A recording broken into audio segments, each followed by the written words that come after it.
Salve galera, tudo bem com vocês? Olha só, para quem não me conhece ainda, meu nome é Leonardo de Santos Arpini, eu sou professor de Direito Penal, de Processo Penal e de Legislação Penal Especial. Hoje, pessoal, eu estou aqui para falar para vocês mais precisamente sobre a Lei Maria da Penha. Para quem não me conhece, já fiz a minha apresentação, vai aparecer aqui embaixo nesse vídeo o meu Instagram e o meu Facebook. Qualquer dúvida que vocês tenham a respeito da matéria, vocês podem me mandar no Instagram ou no Facebook, ou deixar os comentários nesse vídeo aqui embaixo. Já curtam e compartilhem esse vídeo para que o YouTube entenda que o nosso conteúdo é relevante e a gente possa continuar produzindo essas aulas aqui para vocês. Galera, olha só, a nossa aula hoje ela vai versar em dois blocos. O primeiro bloco eu vou falar para vocês sobre as formas e as causas de incidência da Lei Maria da Penha. E no segundo bloco eu vou fazer uma bateria de exercícios com vocês para que a gente possa fixar o conteúdo da aula. Então, vamos dar seguimento à nossa matéria. Pessoal, olha só, a Lei Maria da Penha é a Lei 11.340 de 2006.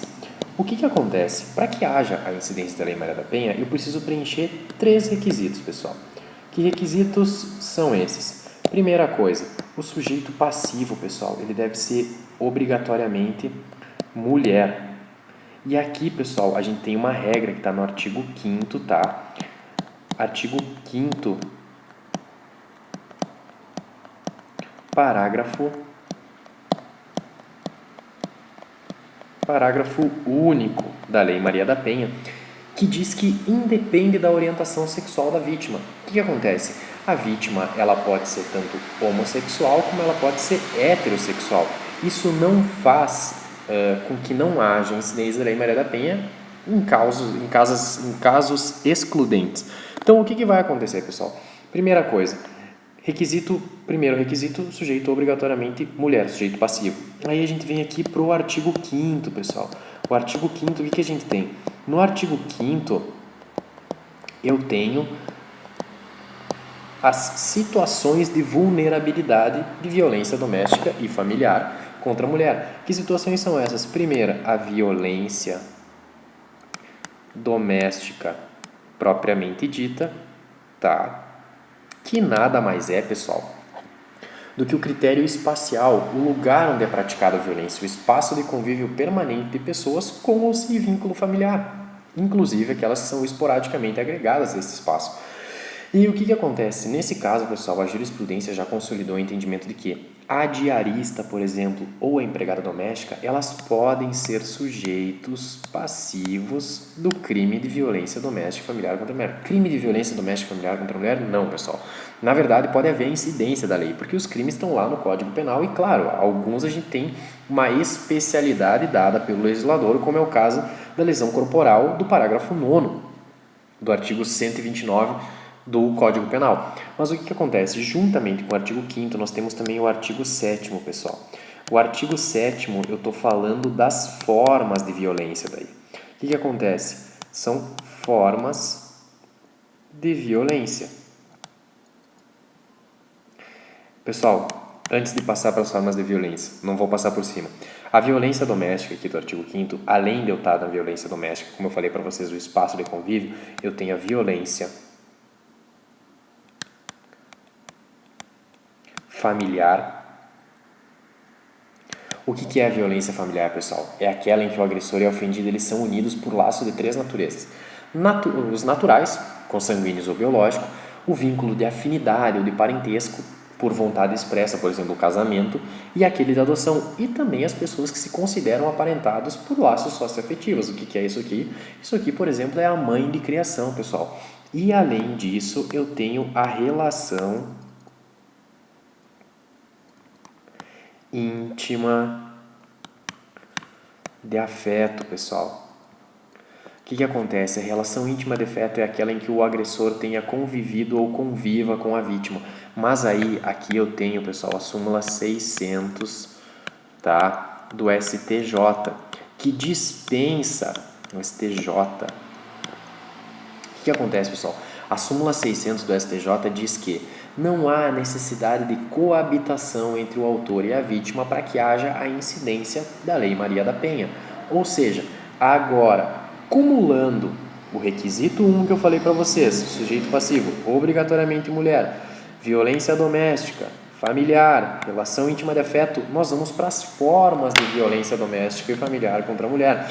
Deixa eu passar a lousa aqui para vocês, para que eu possa mostrar quais são as formas de violência doméstica e familiar. Então vamos lá, pessoal. Artigo 7º, tá? Artigo 7º, inciso 1º, a violência física, tá? Física. O que acontece? Eu falei para vocês, lesão corporal. Aí a gente tem a violência psicológica, tá? Psicológica. E aqui a gente entra geralmente no crime de ameaça, tá? Nós temos a violência moral, tá? A gente pode falar nos crimes contra a honra, contra a mulher. Forma de violência sexual, pessoal. Geralmente crime de estupro, tá? E aqui também nós temos a violência patrimonial. Crime de dano, por exemplo.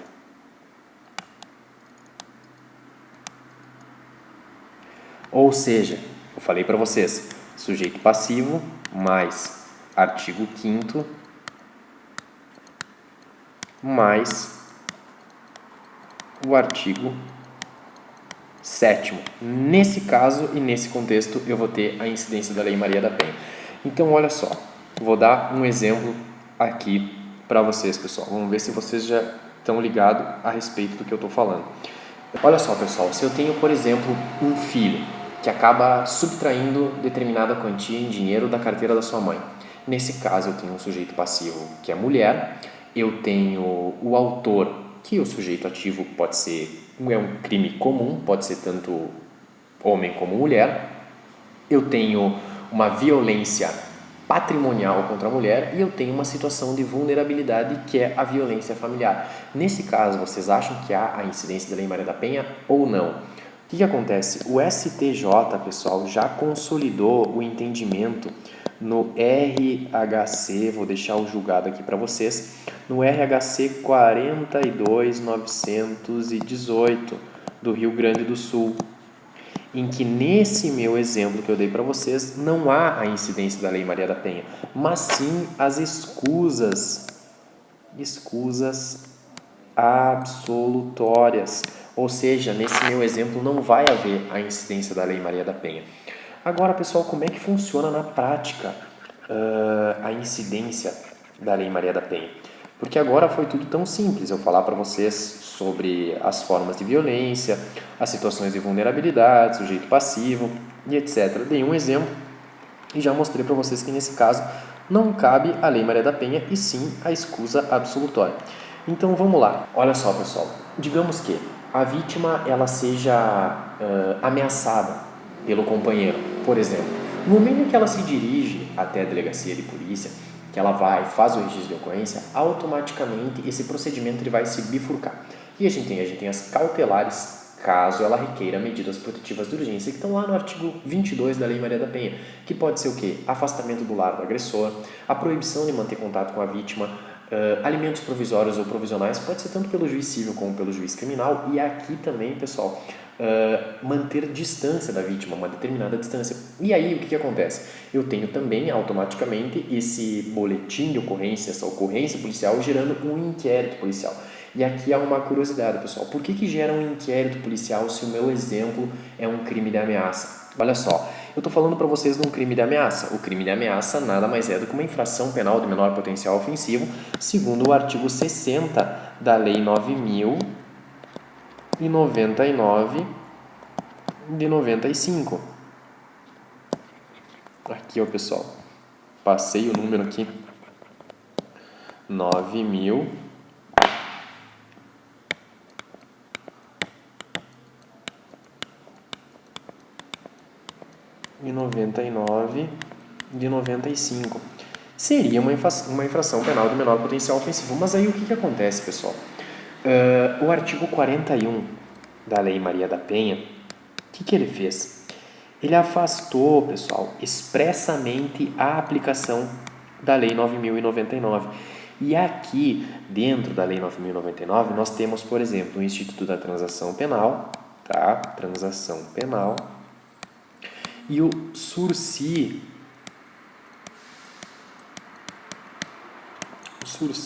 processual.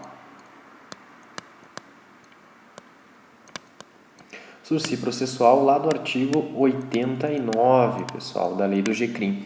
Mas o que acontece? Nesse caso aqui, o artigo 41, ele afastou a incidência dessas figuras aqui. E junto com o artigo 41, nós temos a súmula 536 do STJ, que corrobora com isso, dizendo que sim, quando há a incidência da Lei Maria da Penha, é inviável a aplicação da transação penal e do sursi processual. Mas aí, dentro da Lei 9.099, eu tenho o artigo 69, que fala que as infrações penais de menor potencial ofensivo, que são essas que estão no artigo 60, elas vão ser apuradas mediante termo circunstanciado. Entretanto, como o artigo 41, vou repetir mais uma vez, afastou expressamente a Lei 9.099, nós não vamos apurar os crimes de Maria da Penha por termo circunstanciado, e sim por inquérito policial.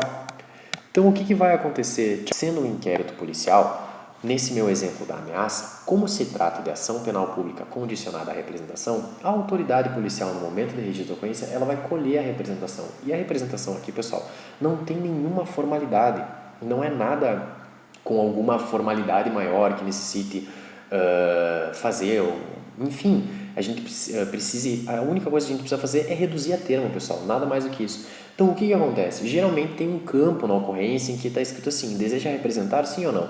A vítima manifestou interesse em representação? Sim. Aí, a gente tem a condição de procedibilidade de processar essas infrações penais, porque o autor dessa infração penal, o autor desse processo dessa infração penal, continua sendo o Ministério Público, assim como na ação penal pública incondicionada. Mas olha só, passado um tempo, digamos que o delegado de polícia colheu a oitiva da vítima, a vítima manteve o interesse em representação, disse que queria representar. Passado um período de tempo, a autoridade policial volta a ouvir a vítima. E aí a vítima diz o seguinte: olha, eu não tenho mais interesse em representar. Isso foi um fato isolado, ele me ameaçou uma vez, isso já está no passado, a gente superou, a gente está vivendo a mil maravilhas, hoje é só amor e eu não quero mais representar. Pessoal, essa renúncia de representação no âmbito da Lei Maria da Penha, praticado dentro do inquérito policial, ela não tem validade. Ela precisa ser corroborada em juízo. E aí o que acontece? Olha só, o artigo 16, pessoal, já vou colocar aqui no quadro para vocês. O artigo 16 da Lei Maria da Penha, ele fala que a renúncia à representação nessas ações penais públicas condicionadas à representação, ela só vai poder ser feita em uma audiência designada para esse fim, na presença do membro do Ministério Público, da vítima e do juiz. E aí, nessa audiência, o que acontece? O magistrado, ele vai informar a vítima sobre as consequências da representação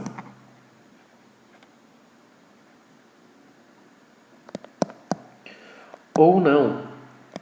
E aí, o que vai acontecer? Membro do MP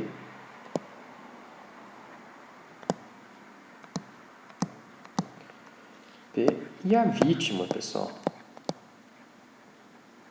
E aí, o que vai acontecer? O magistrado, ele vai olhar para a vítima e vai falar o seguinte: olha só, a senhora manifestou interesse em não representar mais contra o agressor, como é que está a situação e etc. E aí, se nesse momento a vítima disser que ela não tem mais o interesse em representar, aí o que vai acontecer?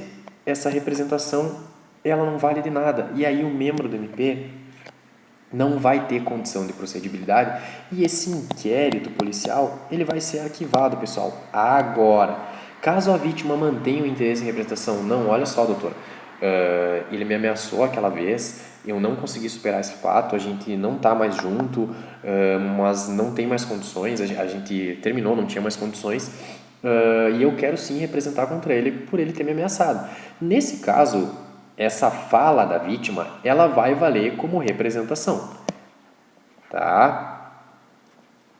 E aí o que acontece? Valendo como representação, o membro do Ministério Público ele vai poder ofertar denúncia ou não com base nessa representação e, claro, com tudo aquilo que foi colhido dentro do inquérito policial. Aqui eu estou falando das provas, dos indícios suficientes, as provas da materialidade e os indícios suficientes de autoria ou participação daquele indivíduo nessa infração penal da ameaça. E aí esse processo vai seguir. Agora, pessoal, o que acontece? Olha só, pessoal, eu estou falando para vocês de um crime de ameaça. Agora, o que acontece? Se for lesão corporal contra vítima mulher, nessas situações que eu expliquei para vocês. Nesse caso, pessoal, a gente muda completamente de figura. O que vai acontecer? Dentro da Lei 9.099, eu tenho o artigo 88 da Lei do GCRIM, tá?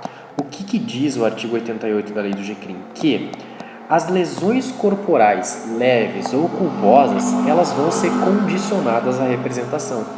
Entretanto, pessoal, vocês lembram que eu falei para vocês alguns minutos atrás que o artigo 41 da Lei Maria da Penha tinha afastado essa hipótese aqui? Ou seja, nesse caso, pessoal, nós vamos ter a súmula 542 do STJ, que fala que a natureza da ação penal dos crimes de lesão corporal praticado contra a mulher é de ação penal pública incondicionada, pessoal. O que isso quer dizer?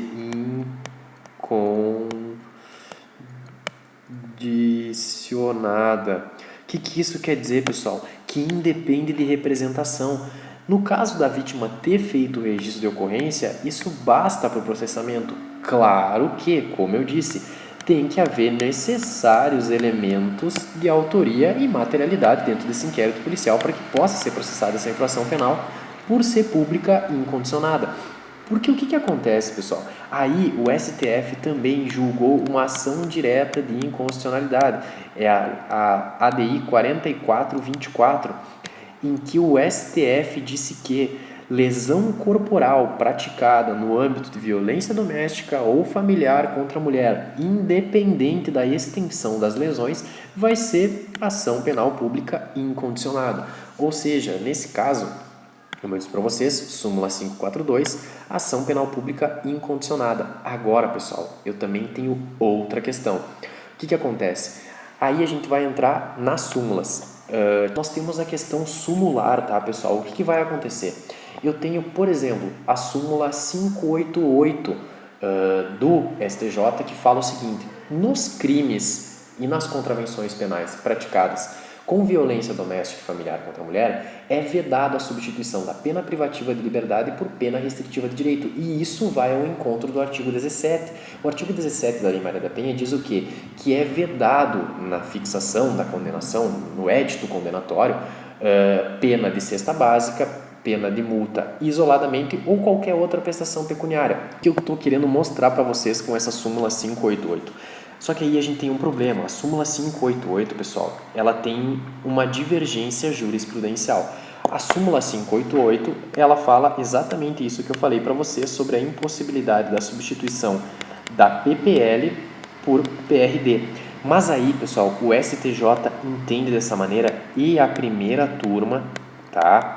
A primeira turma do STF também entende dessa forma que, havendo prática de crime ou contravenção penal no âmbito da violência doméstica ou familiar contra a mulher, não há a possibilidade de substituição da PPL por PRD. Agora, como eu disse para vocês, a gente tem essa divergência jurisprudencial. A segunda turma, pessoal, a segunda turma do STF, isso aqui no HC 131, pessoal, 160, de relatoria do ministro Theory, em 2016, disse que No caso de contravenções penais praticadas no âmbito de violência doméstica ou familiar contra a mulher, é possível sim a substituição da PPL por PRD. E qual foi o raciocínio do Supremo nesse julgado aqui, pessoal? O raciocínio do Supremo, se vocês pegarem a ementa para dar uma olhada, o ministro Teori fala o seguinte, que o artigo 44, pessoal, o artigo 44, inciso 1º, do Código Penal, pessoal, ele não fala em contravenção no momento da substituição da PPL por PRD, ele fala apenas em crime. Então o STF acaba entendendo que nesse caso pode haver sim a substituição da PPL por PRD, caso se trate de contravenção penal. Agora, pessoal, olha só, você que está prestando concurso público, por favor, letra da lei, artigo 17, tá? Não é possível e ponto final. Agora, se vier entendimento jurisprudencial sumulado ou entendimento jurisprudencial do STJ, a súmula 588 ela corrobora com o artigo 17 e essa vai ser a assertiva correta. Agora, muito provavelmente, se vier uma questão pedindo um entendimento jurisprudencial assim, de uma maneira ampla e genérica, essa questão muito provavelmente seja anulada, porque a gente tem, como eu disse para vocês, a divergência jurisprudencial dentro do próprio STF aqui, ó, pessoal, falando a respeito de ser possível ou não a aplicação da PPL em substituição pela PRD. E aí, pessoal, outras duas súmulas que também nós não podemos esquecer. Eu vou elencar as súmulas aqui para que a gente não se perca. Primeira súmula que eu falei para vocês é a súmula 600, pessoal, do STJ. Essa aqui, rememorando, é a que não exige coabitação entre o agressor e a vítima para que haja incidência da Lei Maria da Penha. A súmula 536, que eu falei para vocês, que corrobora com o artigo 41 da Lei Maria da Penha, que diz que não é cabível a transação penal e o sursi.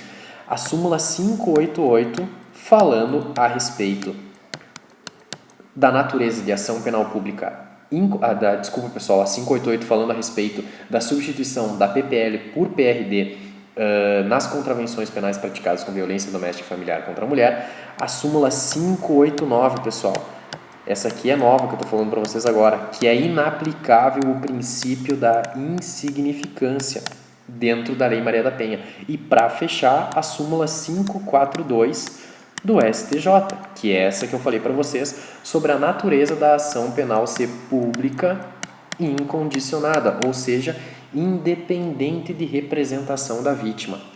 Tá, pessoal? Então, essas são as súmulas que eu falei para vocês. Tudo aquilo que eu disse para vocês sobre o artigo 17, tá? Que fala da prestação pecuniária, da pena de multa isolada ou da cesta básica, o artigo 41, que é importante, o artigo 5º, pessoal, o artigo 7º, que eu falei para vocês, o artigo 22, que fala das medidas protetivas, o artigo 24, pessoal, que fala sobre o descumprimento das medidas protetivas que hoje geram crime autônomo, isso é inovação legislativa, tá, pessoal? Então, tudo isso aqui tem que ficar atento. Aqui no artigo 5º, que eu também falei para vocês sobre o fato de ser independente da orientação sexual da vítima, se ela homo ou heterossexual, tá, pessoal? Eu vou fechar esse primeiro bloco aqui com vocês, tá?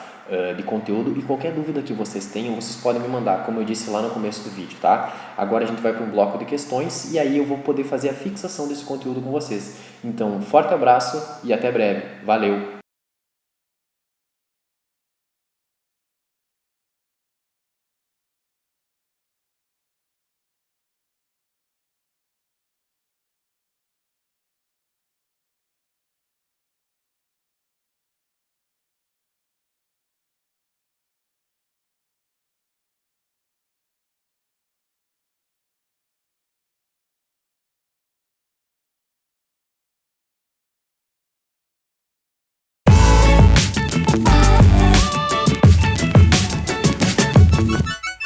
Salve galera, olha só, vamos voltar para o nosso segundo bloco agora para a resolução de questões. Então, sem perder tempo, pessoal, olha só, primeira questão, 2019, Banca Vunesp, juiz de direito. Em relação à violência doméstica e quanto ao previsto na Lei Maria da Penha, assinale a alternativa correta. A letra A, a violência patrimonial também pode ser considerada forma de violência doméstica e familiar contra a mulher? Pessoal, a princípio, Essa aqui está correta. Vamos lá, letra B. A prisão preventiva do agressor poderá ser decretada pelo juiz de ofício somente durante a instrução, mas não durante o inquérito policial. Pessoal, essa aqui está equivocada. A prisão preventiva também pode ser decretada durante o inquérito policial. Letra C. Configura a violência doméstica e familiar contra a mulher qualquer ação ou omissão baseada no gênero que lhe cause morte, lesão, sofrimento físico, sexual, psicológico e dano moral ou patrimonial. A princípio, tudo correto. Em qualquer relação íntima de afeto, sim, desde que o agressor conviva ou tenha convivido sob o mesmo teto com a ofendida. Pessoal, isso aqui está errado. Eu falei para você sobre a súmula 600 do STJ, que diz que independe de coabitação para que haja a violência contra a mulher no tocante à relação íntima de afeto. Então, essa aqui está errada também, pessoal. Nenhuma das anteriores está correta? Não, pessoal, a letra A está certa. Então, o nosso gabarito na primeira questão é a letra A. Vamos para a segunda, 2018, prova de juiz também do Mato Grosso. A Lei Maria da Penha trouxe formas de proteção à mulher vítima de violência doméstica ou familiar. Sobre o tema violência doméstica ou familiar contra a mulher, pode-se corretamente afirmar que todos os crimes a ela relativos são de ação penal pública incondicionada. Não, pessoal, aqui só a lesão corporal. Vocês lembram que eu falei para vocês sobre o crime de ameaça e o crime de lesão corporal? O crime de ameaça continua sendo ação penal pública condicionada à representação. Já o crime de lesão corporal, aí sim a ação penal é pública incondicionada, por força do afastamento do artigo 88 da lei do GCRIM, com o artigo 41 da Lei Maria da Penha e também a súmula 542, pessoal, desculpa, do STJ, que fala que a natureza de ação penal pública incondicionada no crime de lesão corporal. Mas essa aqui está incorreta. B. Independentemente da pena do crime praticado, não será possível a aplicação da suspensão condicional do processo, independentemente da pena praticada. Sim, pessoal, tá certo? Não pode a suspensão condicional do processo. Isso aqui é o que eu falei para vocês sobre o afastamento da lei do GCRIM, que está lá no artigo 41 da Lei Maria da Penha, que afastou o sursi processual e também a transação penal. Isso também está corroborado na súmula 536 do STJ, pessoal. STJ. Letra C. As medidas protetivas de urgência previstas na referida lei poderão ser determinadas de ofício pelo juiz. Não, pessoal. As medidas protetivas somente se houver requerimento da vítima. Letra D. Caracteriza a violência doméstica toda forma de violência contra a mulher, assim entendida qualquer ação ou omissão baseada no gênero que lhe cause morte, lesão, sofrimento físico e espiritual, pessoal. Espiritual não, espiritual está fora. Letra E, é a única razão para que o homicídio seja caracterizado como feminicídio. Não, pessoal. Se a gente pegar o artigo 121 do Código Penal, lá no parágrafo 7º, se não me falha a memória, em que fala a respeito do feminicídio, nós temos outra causa de incidência do feminicídio, o menosprezo à condição de mulher. Por exemplo, um indivíduo que pratica um homicídio motivado pelo fato de uma determinada moça ser líder de uma ONG feminista e aí ele quer matar essa mulher em decorrência do menosprezo à condição dela por ela ser líder dessa ONG feminista. Nesse caso, também há a incidência da Lei Maria da Penha no que diz respeito ao fato do feminicídio. Então, não é a única razão para que o homicídio seja caracterizado pelo feminicídio. Vamos seguir, pessoal. Vamos lá. Questão número 3. Conforme entendimento sumulado pelo Superior Tribunal de Justiça. Pessoal, súmula eu passei para vocês na aula passada. Isso aqui tem que estar na cabeça. Letra A. Para a configuração da violência doméstica e familiar prevista na Lei Maria da Penha, não se exige a coabitação entre autor e vítima. Tá correto, pessoal. Perfeito. Súmula 600. Falei para vocês.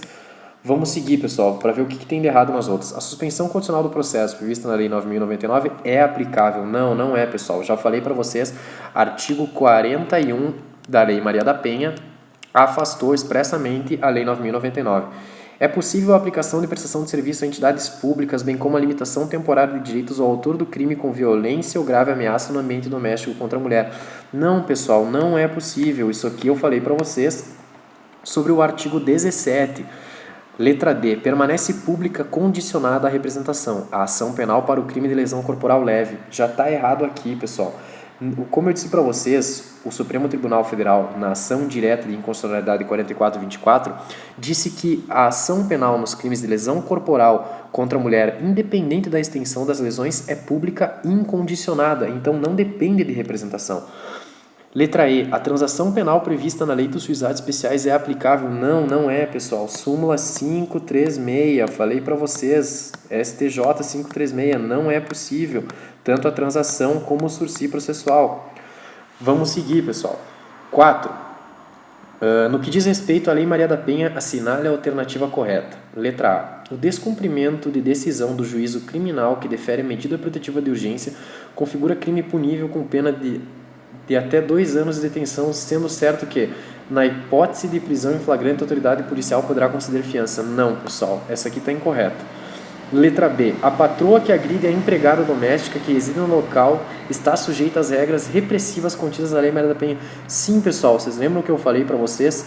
Olha só, eu disse lá no começo da nossa aula que a empregada doméstica e a diarista, elas podem ser sujeito passivo da violência doméstica e familiar contra a mulher. Claro, no caso de violência doméstica propriamente dita, daquele espaço físico em que haja a violência contra a diarista ou contra a empregada. Sim, pode ser, pessoal. A princípio, o gabarito é a letra B. Vamos lá, pode o Ministério Público propor ação penal por crimes de lesão corporal leve e ameaça, prescindindo de representação da vítima de violência doméstica? Pessoal, essa aqui está errada. Por quê? Porque no crime de ameaça a gente continua necessitando da representação da vítima. A representação da vítima é uma condição de procedibilidade para o crime de ameaça. Então, o membro do MP não pode propor a denúncia, não pode ofertar denúncia caso não haja a representação da vítima. Letra D. É tido como no âmbito da unidade doméstica o espaço de convívio permanente de pessoas com ou sem vínculo familiar, salvo as esporadicamente agregadas. Pessoal, isso aqui está errado, tá? Então, o nosso gabarito, sim, pessoal, fica como letra B. Vamos lá. Para fechar aqui, ó, pessoal. 5. VUNESP, defensor público substituto.